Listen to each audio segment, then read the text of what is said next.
নমস্কার, বাসন্তী রান্নাঘরে আপনাদের সবাইকে সুস্বাগত। আজকের রেসিপি গোবিন্দভোগ চালের পায়েস। এই পায়েস বা পরমান্ন যে কোনো শুভ অনুষ্ঠানে, জন্মদিনে,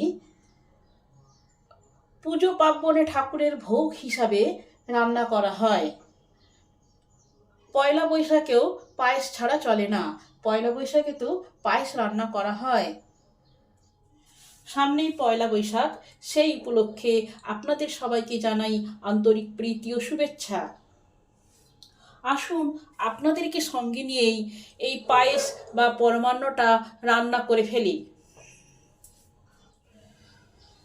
গোবিন্দভোগ চালের পায়েস রান্না করার জন্য যে উপকরণগুলি লাগবে সেগুলি হলো 1 লিটার দুধ, 100 গ্রাম গোবিন্দভোগ চাল, 100 গ্রাম চিনি। পায়েস করার নিয়ম হলো চাল যে পরিমাণ নেওয়া হবে সম পরিমাণ চিনি নিতে হবে।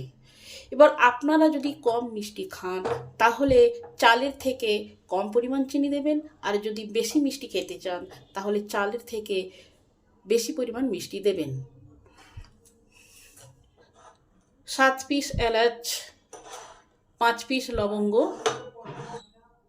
কিছুটা দারুচিনি, 3 পিস তেজপাতা। এইগুলো পায়েসে দিলে পায়েসটা খেতে সুন্দর লাগবে, গন্ধটা সুগন্ধ হবে। কিছুটা কাজু আর কিশমিশ, এইগুলো আপনারা পায়েসে দিতেও পারেন, আবার নাও দিতে পারেন। পায়েস সাধারণত দুধ, চিনি আর চাল এই সহযোগী হয়। দুধটা গ্যাসে বসিয়ে গ্যাসটা অন করে দিয়েছি, এখন হাই হিটে থাকবে। দুধটা একবার ফুটে উঠলে তবে চালটা দেবো। তার আগে চালটা পরিষ্কার করে ধুয়ে নিই। এলাচগুলোকে দিয়ে দেবো ফাটিয়ে।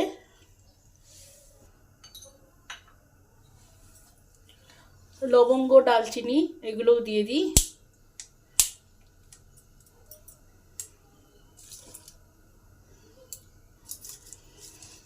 সুন্দর একটা গন্ধ বেরাবে, পায়েসটা সুস্বাদু হবে।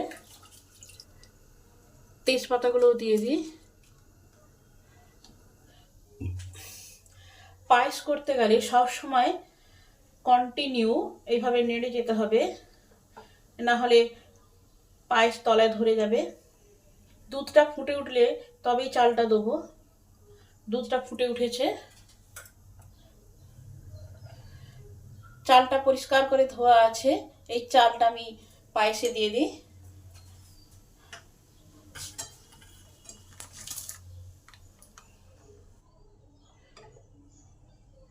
এবারে গ্যাসটা থাকবে মিডিয়ামে। এবার চাপা দিয়ে দিই 2 মিনিট। 2 মিনিট পর ঢাকা খুলে দেখি। পায়েসের চালটা যতক্ষণ না সেদ্ধ হবে ততক্ষণ পর্যন্ত চাপা দিয়েই পায়েসটাকে রান্না করতে হবে। 2 মিনিট ছাড়া ছাড়া ঢাকা খুলে এভাবে নেড়ে দিতে হবে।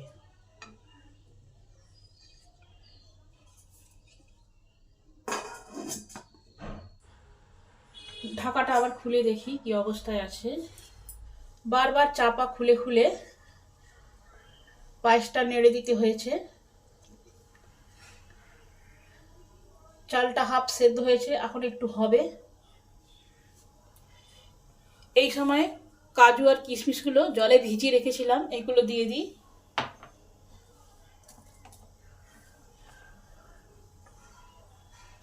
আবার চাপা দিয়ে দিই।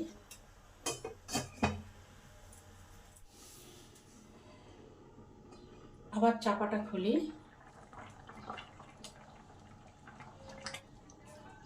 চালটা দেখি সেদ্ধ হয়েছে কিনা। চালটা ভালোভাবে সেদ্ধ হলে তবে চিনি দেবো। চালটা এখনো সেদ্ধ হবে, আরও 5 মিনিট এটাকে রান্না করে নিতে হবে,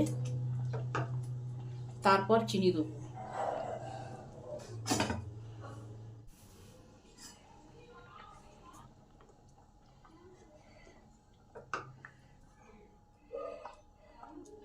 পায়েসের চালটা এবারে সেদ্ধ হয়ে গেছে, এবারে চিনিটা দিয়ে দেবো।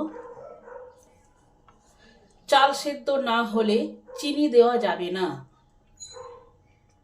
চিনি যদি পায়েসে দেওয়া হয় চাল সেদ্ধর আগে, তাহলে পায়েসের চালটা আর কখনোই সেদ্ধ হবে না, তখন যে পরিমাণ কাঁচা থাকছিল সেটাই রয়ে যাবে। তাই পায়েসে চিনি দেওয়ার আগে সব সময় দেখে নেবেন পায়েসের চালটা যাতে সুসিদ্ধ হয়। আমার চালটা সুসিদ্ধ হয়ে গেছে, তাই চিনিটা যোগ করলাম। এবার চিনিটা দিয়ে কন্টিনিউ নেড়ে যেতে হবে, নাড়া বন্ধ করা চলবে না। এই সময় পায়েস কড়ার গায়ে লেগে যেতে পারে।